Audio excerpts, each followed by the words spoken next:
YSM news కి స్వాగతం. నా పేరు మౌనిక. ముందుగా హెడ్లైన్స్. మేం లేకుంటే ఇండియా గెలవదనుకునే వాళ్ళు అక్కర్లేదు. Sunil Gavaskar.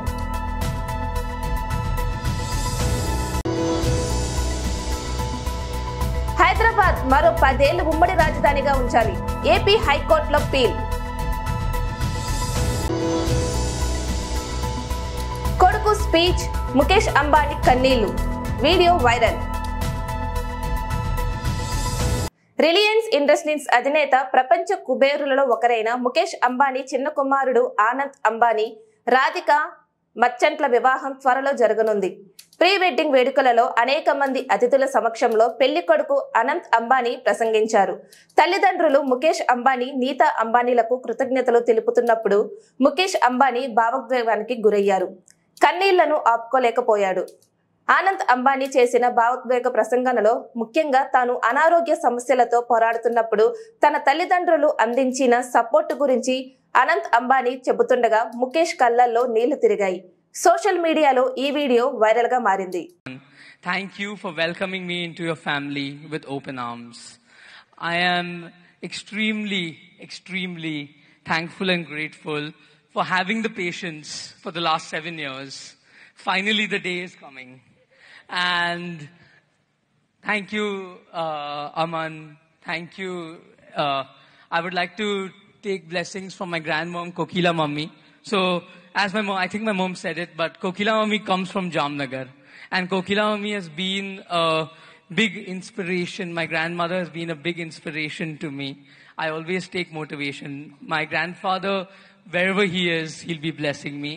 My Nani has taught me how to be religious. She's a Nagar Brahmin. Very proudly she tells me that I'm a Nagar Brahmin. So she teaches me everything I've stayed mostly with my Nani when I was young. So she taught me everything. And I have Radhika's Nani here. Radhika's Nana is blessing us from top. My Nana is also blessing us from top. I'm sure they'll all be extremely happy. And over the next 2 days, you're going to see a small part of Vantara, I think tomorrow and day after. I hope it's as magical for all of you as it is for us. Vantara has been my passion for we started the first rescue center, I think, in 2008 when I was, 10, 12 years old. And it's been only possible because of my parents and my family's support. My mother and my father have always supported me and always taught me to serve. And this was my giving back to society. I started off small and then, as my grandfather said, dare to dream. So I dreamt and then I made it a reality. So today tomorrow you'll see I don't want to talk much about it. I want you all to experience it. And thank you. I know that we have already prolonged the show time, so I don't want to talk more. I'm going to make my better half speak on my behalf. Cricket అనేది team మొత్తం సమిష్టిగా ఆడే ఆట అని, ఏ ఒక్కరిపైన ఆధారపడదని team India మాజీ captain Sunil Gavaskar తెలిపారు. నా వల్లే జట్టు గెలుస్తోందని, నేను లేకుంటే జట్టు లేదని భావించే వాళ్ళు టీమిండియాకు అక్కర్లేదని ఆయన స్పష్టం చేశారు. 3 ఏళ్ల క్రితం జరిగిన ఆస్ట్రేలియా సిరీస్, తాజాగా సొంతగడ్డపై జరిగిన ఇంగ్లాండ్ టెస్ట్ సిరీస్ ఇదే విషయం చెబుతున్నాయని గవాస్కర్ అభిప్రాయపడ్డారు. సీనియర్ ఆటగాళ్లు లేకున్నా ఇంగ్లాండ్తో జరిగిన టెస్ట్ సిరీస్ లో భారత జట్టు విజయం సాధించడంపై ఆయన సంతోషం వ్యక్తం చేశారు. కొత్త కుర్రాళ్లకు అద్భుతంగా రాణించారని మెచ్చుకున్నారు. ఈ క్రెడిట్ మొత్తం భారత జట్టు captain Rohit Sharma, head coach Rahul Dravid కు చెందుతుందని తెలిపారు. కాగా ఇంగ్లాండ్ టెస్ట్ సిరీస్ తో 4 కుర్రాళ్లు అంతర్జాతీయ టెస్ట్ క్రికెట్లలో అరంగేట్రం చేసిన విషయం తెలిసిందే. అరంగేట్రం మ్యాచ్ లోని డబుల్ సెంచరీతో రికార్డులు సృష్టించిన యశస్వి జైస్వాల్ తో పాటు ఆకాష్ దీప్, ధ్రువ జురేల్, సర్ఫరాజ్ ఖాన్లకు ఈ సిరీస్ లో చోటు దక్కిందని వివరించారు. హైదరాబాద్ లో మరో 10 ఏళ్లతో పాటు ఏపీ, తెలంగాణ ఉమ్మడి రాజధానిగా కొనసాగించాలని కోరుతూ ఏపీ హైకోర్టులో ఓ ప్రజా ప్రయోజన వాగ్ఞం దాఖలయ్యింది. ఎన్టీఆర్ జిల్లా ఇబ్రహీంపట్నానికి చెందిన ప్రజా సంక్షేమ సేవా సంఘం కార్యదర్శి పొదిలి అనిల్యుమార్ ఈ వాగ్ఞానాన్ని దాఖలు చేశారు. కేంద్రం హోంశాఖ కార్యదర్శి ఎంపీసీఎస్ పరిశ్రమల వాణిజ్య శాఖ ప్రత్యేక ప్రధాన కార్యదర్శి, ఆర్థిక శాఖ కార్యదర్శి, సాధారణ పరిపాలనా శాఖ కార్యదర్శిని వాగ్న్యాయంలో ప్రతివాదులుగా పేర్కొన్నారు. హైదరాబాద్ ఉమ్మడి రాజధానిగా ప్రకటించి 10 ఏళ్ల గడువు ఈ జూన్ 2తో ముగియనున్న ఏపీ విభజన చట్టం 2014 ప్రకారం ఇరు రాష్ట్రాల మధ్య ఇప్పటికే కొన్ని అంశాలు పరిష్కారం కాలేదని తెలిపారు. ఆస్తులు, అప్పులు 9వ షెడ్యూల్లో పేర్కొన్న వివిధ కంపెనీలు, కార్పొరేషన్ల విభజన ప్రక్రియ పూర్తి కాలేదని పేర్కొన్నారు. కాబట్టి 2034 జూన్ 2 వరకు ఉమ్మడి రాజధానిగా హైదరాబాద్ ఉంచాలని కేంద్రాన్ని కోరుతూ చర్యలు తీసుకునేలా ఏపీసీఎస్ ఆదేశించాలని అన్నారు. విభజన చట్టం నిబంధనలు కేంద్రం హోంశాఖ అమలు చేయలేకపోవడాన్ని రాజ్యాంగ చట్టవిరుద్ధమైన చర్యగా ప్రకటించాలని తెలిపారు. సిద్దిపేట జిల్లా హుసానాబాద్ అంబేద్కర్ చౌరస్తాలలో ఏపీ బండి సంజయ్ ని మరోసారి కేంద్ర నాయకత్వం కరీంనగర్ ఎంపీ అభ్యర్థిగా ప్రకటించడం పట్ల హర్షం వ్యక్తం చేస్తూ బీజేపీ శ్రేణులు టపాసులు కాల్చి సంబరాలు జరుపుకున్నారు. శుభాకాంక్షలు తెలుపుతూ ఒకరినొకరు మిఠాయిలు తినిపించుకున్నారు. హుసానాబాద్ నియోజకవర్గానికి నేషనల్ హైవేతో పాటు గ్రామ స్థాయిలో కూడా రోడ్లను అభివృద్ధి చేయడానికి ఎంపీ బండి సంజయ్ ఎన్నో నిధులను వెచ్చించారని బీజేపీ నాయకులు తెలిపారు. కరీంనగర్ పార్లమెంట్ నియోజకవర్గాన్ని అభివృద్ధి దిశగా ముందుకు తీసుకువెళ్తున్న ఎంపీ బండి సంజయ్ మరోసారి అత్యధిక మెజార్టీతో గెలిపించి కేంద్ర మంత్రిగా చూసే వరకు ప్రతి బీజేపీ కార్యకర్త అహర్నిశలు కష్టపడి పనిచేయాలని పిలుపునిచ్చారు. గ్రామాన దేశ ప్రధాని నరేంద్ర మోడీ తీసుకువచ్చిన పథకాలను వివరిస్తూ ఎంపీగా బండి సంజయ్ గెలుపు కొరకు పార్టీ శ్రేణులందరూ కలిసి కష్టపడి పనిచేయాలని పిలుపునిచ్చారు.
హుస్నాబాద్ పట్టణ ప్రజలకు నమస్కారం. ఈరోజు భారతీయ జనతా పార్టీ జాతీయ నాయకత్వం రాబోయే పార్లమెంట్ ఎన్నికలకు గాను అభ్యర్థులను ప్రకటించడం జరిగింది.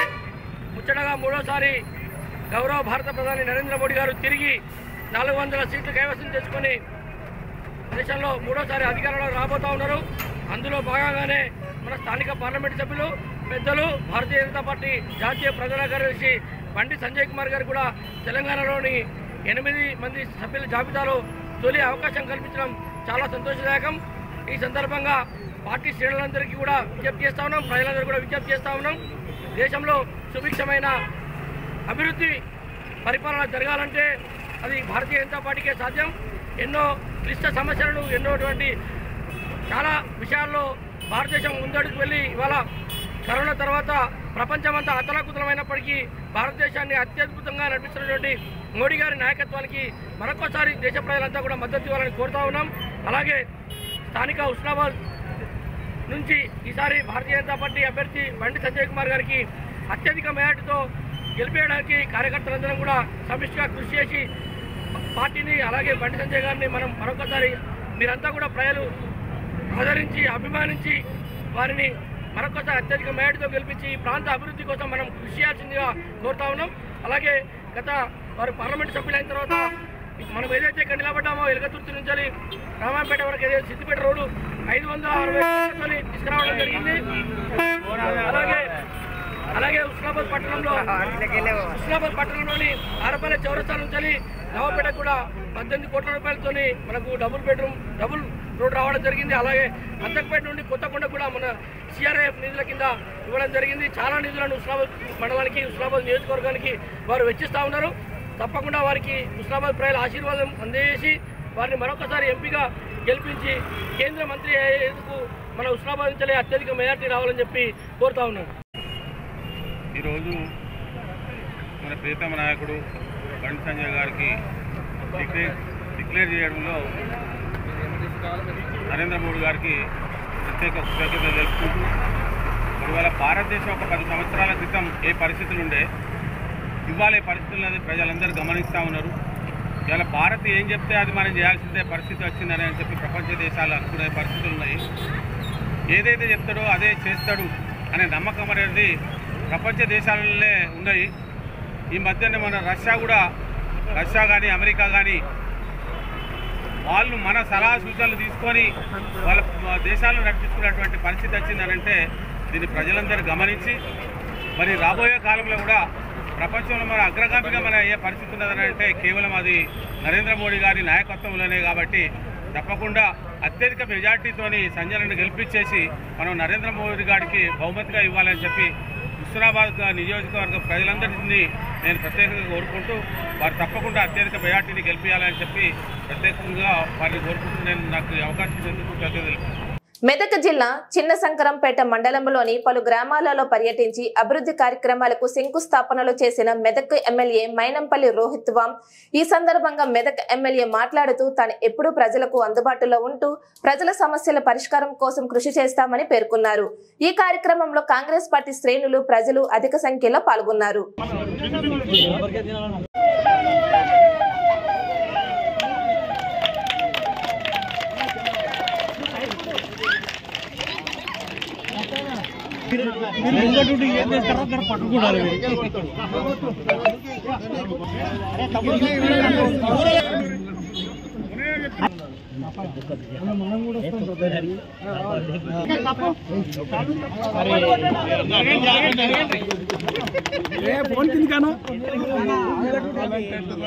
ఇటు చూడు అన్న, ఇటు చూడు అన్న, ఇటు ఒకసారి చూడు. చెప్పన్న చెప్పు అంబోజ్ పెట్టుంది.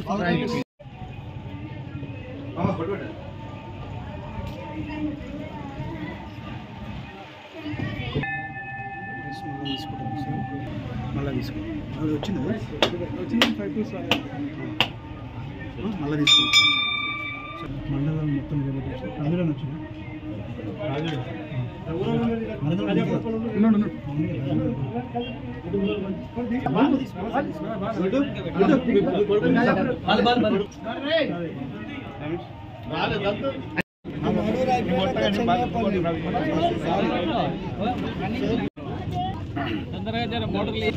ఇవాళ మరి శంకరంపేట మండలంలో మరి పలు అభివృద్ధి కార్యక్రమాలు బ్రహ్మాండంగా ప్రారంభించుకుంటా ఉన్నాం. కాబట్టి ఇదే కాదు, ఇంకా కూడా భవిష్యత్తులో ఇంకా అభివృద్ధి ఇంకా సేవ చేసుకుంటూ మరి ముందుకు పోతాం. మీ అందరు ప్రజల ఆశీర్వాదాలు కూడా ఎల్లప్పుడూ కూడా మా వెంబడి ఉండాలని చెప్పి కోరుకుంటూ ఆ భగవంతుడిని కూడా మరి బ్రహ్మాండంగా మా మెదక్ నియోజకవర్గం అదేవిధంగా మా శంకరంపేట మండలం అన్ని మండలాలు కూడా బ్రహ్మాండంగా అభివృద్ధి చెందాలని చెప్పి కోరుకుంటూ ధన్యవాదాలు. మేడ్చల్ జిల్లా బీఆర్ఎస్ మాజీ మంత్రి మేడ్చల్ ఎమ్మెల్యే మల్లారెడ్డికి అధికారులు బిగ్ షాక్ ఇచ్చారు. గుడ్డం పోచంపల్లి మున్సిపాలిటీ పరిధిలో హెచ్ఎండిఏ లేఅవుట్లలో 2500 గజాల స్థలం ఆక్రమించి ఆయన కాలేజీ కోసం మల్లారెడ్డి రోడ్లు వేసుకున్నట్లుగా తీవ్ర ఆరోపణలు ఉన్నాయి. దీనిపై గతంలో మేడ్చల్ మల్కాజగిరి ఎంపీగా ఉన్న ప్రస్తుత సీఎం రేవంత్ రెడ్డి అప్పట్లో అధికారులకు ఫిర్యాదు చేశారు. ఈ మేరకు హెచ్ఎండిఏ స్థలం అక్రమాలపై మేడ్చల్ కలెక్టర్ దృష్టి పెట్టారు. హెచ్ఎండిఏ లేఅవుట్లలో అక్రమంగా ఏర్పాటు చేసిన రోడ్లను తొలగించాలని సంబంధిత అధికారులకు కలెక్టర్ ఆదేశించారు. కలెక్టర్ ఆదేశాలతో మల్లారెడ్డి కాలేజీ కోసం వేసిన రోడ్లను అధికారులు తాజాగా తొలగించారు. ఈరోజు గుల్లపోచంపల్లి మున్సిపాలిటీ పరిధిలో గల కమలానగర్ ఏరియాలోని హెచ్ఎండి లేఅవుట్ ఏదైతే గతంలో మంజూరు చేసిన లేఅవుట్ నెంబర్ 61/H/2004 డేటెడ్ 10/11/2004 ప్రకారంగా ఇది కమలానగర్ ఉన్నటువంటి లేఅవుట్ ఇది పార్క్ కింద అప్లోడ్ కావాల్సిన లేఅవుట్ ద్వారా వచ్చింది. గతంలో దీన్ని ఒక కౌన్సిల్ తీర్మానం ద్వారా ఇది ఈ మల్లారెడ్డి ఇన్స్టిట్యూట్కి తోవా అనుకూలంగా ఉండదని రోడ్డు కింద దీన్ని 10 గుంటలు ఇవ్వడం జరిగింది కౌన్సిల్ ద్వారా. దాన్ని ఇప్పుడు మళ్ళీ మనము ఎట్టి బస్సుల వాళ్ళు దానికి మనకు అనుకూలంగా ఒక 1200 గజాలు చేయడం జరిగింది పక్కకు అనుకుని. దాన్ని కాకుండా మనకి హెచ్ఎండి ఏదైతే ఇచ్చిందో దాని మీద యాక్షన్ తీసుకోమని ఇచ్చారు కాబట్టి మా పరకు మేము తీసుకోవడానికి ఇది ఈరోజు డిస్మెంటల్ చేస్తున్నాం. 388P 523P 524లో భాగంగా 10 గుంటల దాదాపు 10 గుంటల ల్యాండ్ మేము మా దీనిలోకి తీసుకోవడం జరిగింది. అందరికీ అందకుండా ఆస్తులను కూడగట్టుకొని అందిన కాడికి దోచుకొని రాజన్న సిరిసిల్ల జిల్లా బీఆర్ఎస్ అధ్యక్షుడు తోట ఆగయ్య కోటేశ్వరుడు అయ్యాడని మాజీ ఎంపీటీసీ మండల ఎస్పీ సెల్ అధ్యక్షులు సూదిద రాజేంద్ర నిప్పులు చెరిగారు. ఎల్లంరెడ్డిపేట కాంగ్రెస్ పార్టీ కార్యాలయంలో శనివారం మీడియా సమావేశంలో ఆయన మాట్లాడుతూ కాంగ్రెస్ పార్టీ సిరిసిల్ల నియోజకవర్గ ఇన్ఛార్జ్ కేకే మహేంద్రారెడ్డి తనకున్న ఆస్తులను అమ్మి ప్రజలకు సేవ చేస్తున్నాడని, తమ నాయకుడిని పట్టుకొని ఇష్టం వచ్చినట్లుగా మాట్లాడితే ఊరుకునేది లేదని ఘాటుగా హెచ్చరించారు. ప్రజల సేవకుడు, ప్రజా నాయకుడు కేకే మహేంద్రారెడ్డి ఎల్లప్పుడూ ప్రజల మధ్య ఉంటూ కష్టసుఖాలలో పాలు పంచుకునే వ్యక్తి అని తెలిపారు. ఆగయ్యపై 13 కేసులు ఉన్న అధికారాన్ని అడ్డం పెట్టుకొని పోలీసుల సహాయంతో ఇన్నాళ్లు బయట తిరగడం జరిగిందని తెలిపారు. ఇష్టం వచ్చినట్లుగా మాట్లాడితే ప్రజలు చేతితో గుణపాఠం తప్పదని హెచ్చరించారు. కేకే మహేంద్రారెడ్డికి వెంటనే బేషరతుగా క్షమాపణ చెప్పాలని డిమాండ్ చేశారు. ఈ సమావేశంలో బ్లాక్ కాంగ్రెస్ అధ్యక్షులు దొమ్మాటి నరసయ్య, మండల కాంగ్రెస్ పార్టీ అధ్యక్షులు సద్ది లక్ష్మారెడ్డి, జిల్లా నాయకులు షేక్ గౌస్, వంగ గిరిధర్ రెడ్డి, షాహెబ్, బుగ్గ కృష్ణమూర్తి, చెన్నిబాబు, రాజు నాయక్, రామారెడ్డి, రఫీక్, గుర్రపు రాములు, అంజీ, కాంగ్రెస్ పార్టీ నాయకులు, కార్యకర్తలు తదితరులు పాల్గొన్నారు.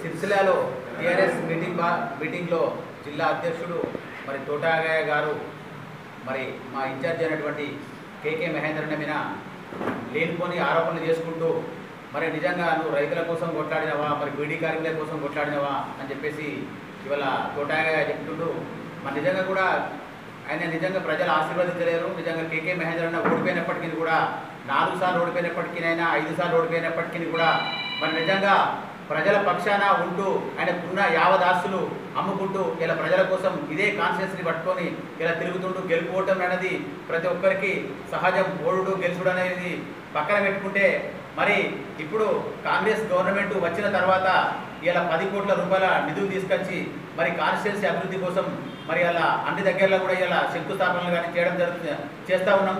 మరి నిజంగా కూడా ఇలా కేకే మహేంద్రను విమర్శించే స్థాయి ఇలా తోటాగయ్యకి లేదు. తోటాగా ఏంది అన్ని ఆస్తులు కూడబెట్టుకుంటా ఇలా ఎవరైతే ఎస్సీలు, బీసీలు, మైనార్టీలను తిట్టుకుంటా గవర్నమెంట్ 10 సంవత్సరాల టీఆర్ఎస్లా అన్ని నాటు అరెస్టులు తెచ్చుకున్నాడు. మరి నిజంగా కూడా మరి ఇట్లాంటి చిల్లర మాటలు అయితే మరి కేకే మహేంద్రన్న కూడా ఎక్కడ కూడా కనీసం ఆయన ఒక కేసు కాలేదు. మరి అదే తోటాగా ఎక్కడికి పోతే అక్కడ నోటి దురుస్తోటి ఎస్టీలను తిట్టుకుంటా అవన్నీ అట్రాసిటీ కేసులు అయితే ఆ అట్రాసిటీ కేసులకు హైకోర్టు నుంచి నాటు అరెస్ట్ తెచ్చుకొని ఇలా ఫైరోగులు చేసుకుంటా పబ్బం గడుపుతున్నటువంటి తోటాగయ్య అసలు వాస్తవంగా కూడా కేకే మహేంద్రన్నను విమర్శించే స్థాయి తోటాగయ్యకు లేదు. ఆ స్థాయినిది కాదు. ఎందుకు అంటే నువ్వు అందరితో ఫైరోగులు చేసుకొని బతికే వ్యక్తివి తోటాగయ్య. సిపిఐ మాస్ లైన్ ప్రజాపంద యూనిట్ మహాసభల జయప్రదానికై అరుణోదయ కళాకారులు, విద్యార్థి యువజన సంఘాల వాలంటీర్లు ఖమ్మం నగరంలో రెడ్ కవాత్ నిర్వహించారు. ఈ రెడ్ కవాతులను పిసిసి ఎంఎల్ కార్యదర్శి సుభాషిదే ప్రారంభించారు. ఈ సందర్భంగా ఆయన మాట్లాడుతూ విప్లవోద్యమాన్ని మరింత ముందుకు తీసుకువెళ్లడానికి ఈ యూనిట్ మహాసభలు ఉపయోగపడతాయని, ఈ మహాసభల నుండి దేశంలో విప్లవాత్మక ఐక్యం చేయడం కోసం కృషిని కొనసాగిస్తున్నామని తెలిపారు. బీజేపీ, ఆర్ఎస్ఎస్ ఫాసిస్టు శక్తులను అడ్డుకునేందుకు బలమైన విప్లవాద్యం అవసరమని ఆయన తెలిపారు. మహాసభలతో ఖమ్మం గడ్డ ఆతిథ్యం ఇవ్వటం ఎంతో ఆనందమని ఆయన పిలుపునిచ్చారు. ఈ కార్యక్రమంలో జిల్లా కార్యదర్శి గోకినపల్లి వెంకటేశ్వర్లు, రాయల చంద్రశేఖర్, పొల్లయ్య అశోక్, శిరోమణి, అరుణోదయ రాష్ట్ర కార్యదర్శి కృష్ణగడ్డం, లక్ష్మయ్య, అంజీ, ఝాన్సీ, మంగతాయ్, కెఎస్ ప్రదీప్ రామకృష్ణ, ఆజాద్, శోభరాకేష్, ప్రేమసింగ్, భరత్, మంద సురేష్, వెంకటేష్, యోగానంద్ తదితరులు పాల్గొన్నారు. కళాకారులు డప్పు వాద్యాలతో మారుమోగించిన గిరిజన నృత్యాలను చేస్తూ కవాతులో పాల్గొన్నారు. అనకాపల్లి జిల్లా నక్కపల్లి మండలం వైఎస్ఆర్ కాంగ్రెస్ పార్టీ మండల అధ్యక్షుడు సీరం నరసింహమూర్తి ఇటీవల బైక్ ప్రమాదానికి గురై ఆరోగ్యం కుదుటపడ్డ తర్వాత మొదటిసారిగా ఉప్పాక వెంకటేశ్వర స్వామి వారి ఆలయమునకు సతీ సమేతంగా వచ్చి స్వామివారి దర్శనం చేసుకుని స్వామివారి 108 టెంకాయలు మొక్కుబడిని చెల్లించుకున్నారు. అనంతరం వారు మాట్లాడుతూ ఈ పాటికే నన్ను అందరూ మర్చిపోయేవారని, నేను ఏనాడు చేసుకున్న పుణ్యమో వైఎస్ఆర్ కాంగ్రెస్ పార్టీలో ఉండటం చాలా గర్వకారంగా ఉందని తెలిపారు. ఇంతమంది ఆదరాభిమానుల వల్లే నేను బ్రతికి ఉండటానికి కారణమని, ముఖ్యంగా ముఖ్యమంత్రి జగన్మోహన్ రెడ్డికి 2 చేతులు జోడించి నమస్కారం తెలుపుకుంటున్నానని తెలిపారు. ఈ కార్యక్రమంలో చిక్కాల రామారావు, జనకరెడ్డి శేషరత్నం, సొరకాసుల గోవిందుడు, లోగడ చంద్రరావు, గొల్ల బాబురావు, వేలగాగి బాబ్జీ తదితరులు పాల్గొన్నారు. జరిగిన తర్వాత నేను ఈరోజు వైఎస్ఆర్ కాంగ్రెస్ పార్టీలో ఉన్నందుకు చాలా గర్వపడుతున్నాను ముందుగా. ఎందుకంటే నా కష్టకాలంలో నాకు జరిగిన తర్వాత అనుకోకుండా చాలా సీరియస్ అయింది. నా పట్ల పార్టీ కానీ, నాయకులు కానీ, కార్యకర్తలు కానీ జీవించిన అభిమానం నా కష్టకాలంలో నా ఎన్నంటుండి నేను అందరూ కూడా చనిపోతాను అనుకున్నారు. నాకు మళ్ళీ పార్టీ నాయకులు, కార్యకర్తలు పునర్జన్మ ఇచ్చి నేను 4 రోజులు సుమారు ఐసీలో ఉంటే నా ఎన్నంటూ ఉండి నన్ను ఎంత ధైర్యం ఇచ్చి నాకు సహకారం చేసిన వైఎస్ఆర్ నాయకులకి, మా నాయకుడు జగన్మోహన్ రెడ్డి గారికి, మా సుబ్బారెడ్డి గారికి, అలాగే మందిర అమర్నాథ్ గారికి, మా ఎమ్మెల్యే గారికి, జిల్లా ప్రెసిడెంట్ బొడ్డేటి ప్రసాద్ గారికి, చిక్కాల రామారావు గారికి, అలాగే మా నక్కపల్లి మండలం కార్యకర్తలు, నాయకులు అందరికి కూడా నా హృదయపూర్వక ధన్యవాదాలు తెలుపుకుంటూ, నా కష్టకాలంలో నాకింత సపోర్ట్ ఇచ్చి నాకింత ధైర్యం ఇచ్చినందుకు అందరికీ మనస్ఫూర్తిగా పేరున కృతజ్ఞతలు తెలుపుకుంటూ. బులెటిన్ ముగించే ముందు హెడ్లైన్స్ మరోసారి. మేం లేకుంటే ఇండియా గెలవదనుకునే వాళ్ళు అక్కర్లేదు, సునీల్ గవాస్కర్.